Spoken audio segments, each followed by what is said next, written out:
Selamat sore pemirsa, Anda kembali menyaksikan Nusantara Petang dan kita melanjutkan perbincangan kita dengan Mas Agung Nugroho. Beliau adalah Ketua Nasional Relawan Kesehatan Indonesia. Mas Agung? Mas Agung? Ya, halo. Ha? Baik Mas Agung, kita Ya, Mas. lanjutkan Ha? tentang pembahasan tentang PSBB ini Mas Agung.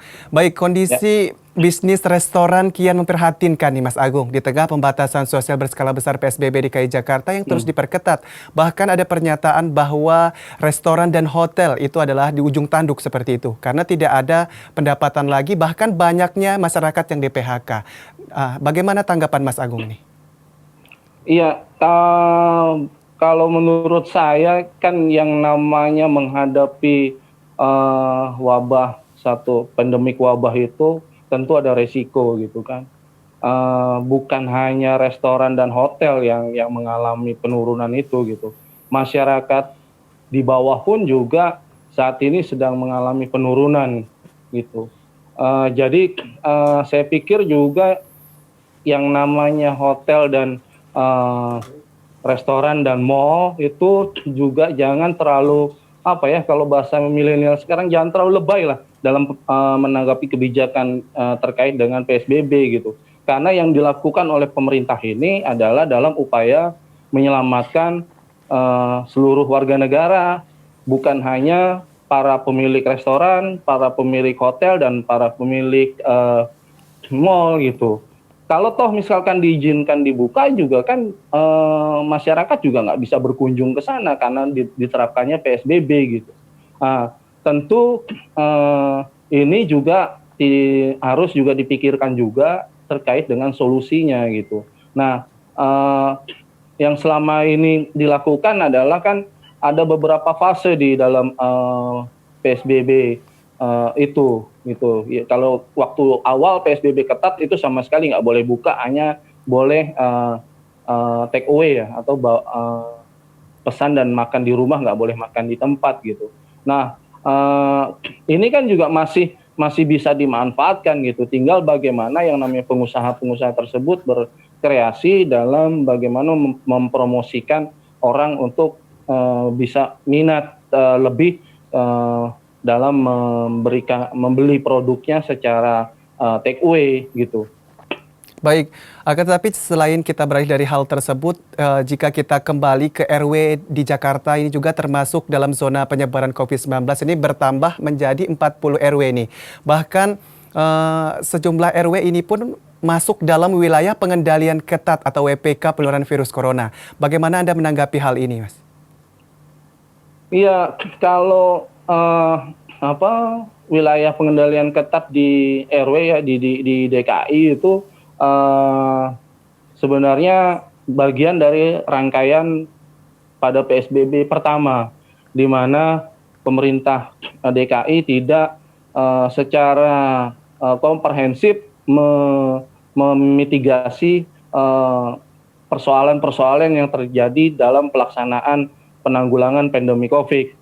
Dari sejak PSBB pertama kami sudah mengkritisi tentang isolasi mandiri di rumah gitu, karena kami paham betul di DKI Jakarta itu banyak rumah-rumah yang tidak memenuhi syarat untuk dilakukan isolasi mandiri, karena di RW-RW itu banyak rumah-rumah kontrakan yang petakan yang antara ruang tamu, kamar, dapur itu tidak ada sekat gitu. Artinya tidak ada kamar yang bisa memenuhi syarat untuk dilakukan isolasi mandiri. Tapi pada saat PSBB pertama kan itu tidak dipikirkan oleh Pemprov DKI gitu. Nah, setelah ditemukan adanya klaster rumah tangga atau klaster keluarga, baru itu terpikirkan untuk tidak lagi melakukan isolasi mandiri di rumah-rumah gitu. Nah, isolasi mandiri di rumah inilah yang menyebabkan angka COVID di RW-RW itu jadi tinggi. Karena satu, ketika diisolasi mandiri, tidak ada yang bisa menjamin seberapa disiplin warga untuk melakukan isolasi mandiri.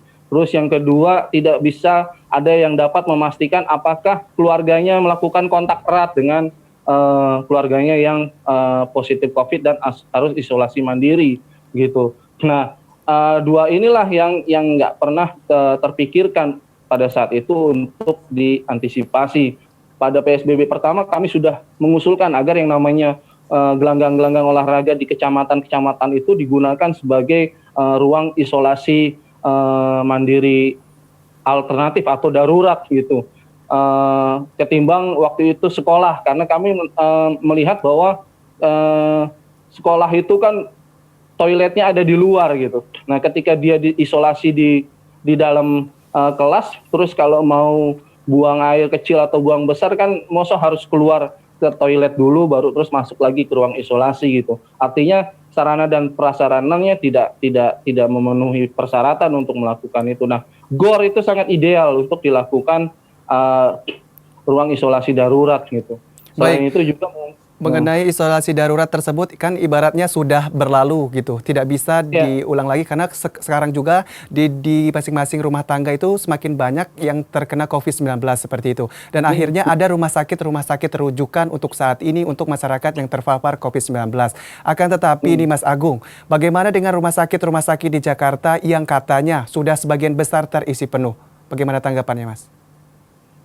ya itu udah konsekuensi logisnya adalah ketika tidak mampu menekan angka positif, pasti yang namanya rumah sakit akan overload gitu.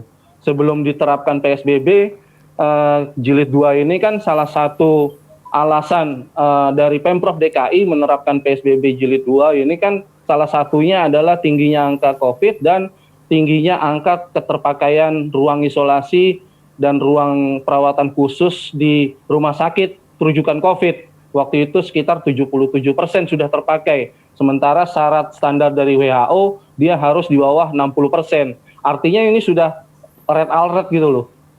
Alarm merah pada Pemprov DKI untuk segera melakukan upaya yang lebih serius lagi karena angkanya semakin tinggi. Makanya diberlakukanlah PSBB tahap 2. Nah, konsekuensi logisnya adalah bahwa ketika angka COVID-nya tinggi, sudah pasti yang namanya rumah sakit akan overload gitu. Meskipun sekarang sudah dilakukan penambahan-penambahan, misalnya 26 rumah sakit swasta dijadikan rujukan COVID.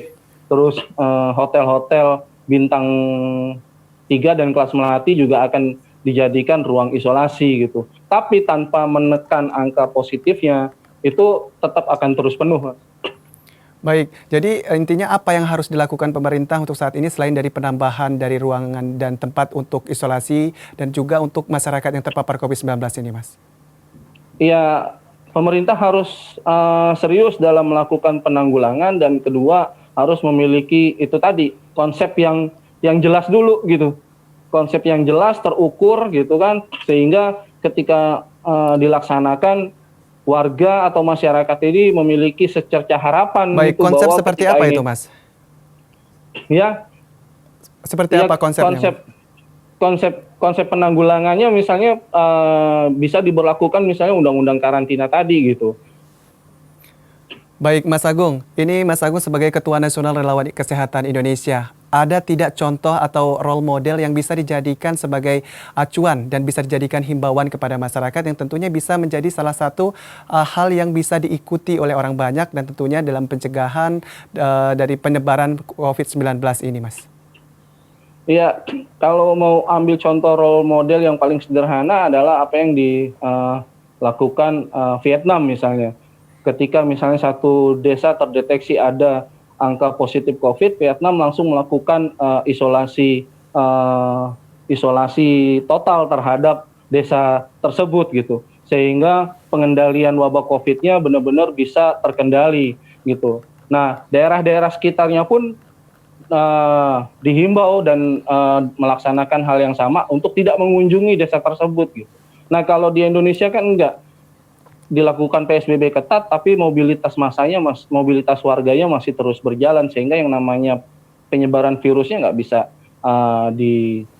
ditangkal gitu, sehingga tidak bisa dikendalikan gitu. Baik, Mas Agung Nugroho, terima kasih atas kesempatannya untuk sore hari ini. Kita berbicara dalam dialog Nusantara Petang untuk hari ini. Semoga sehat selalu dan selamat bekerja, Mas Agung. Sama-sama, Mas. Terima kasih Sehat banyak. juga buat Mas Adi.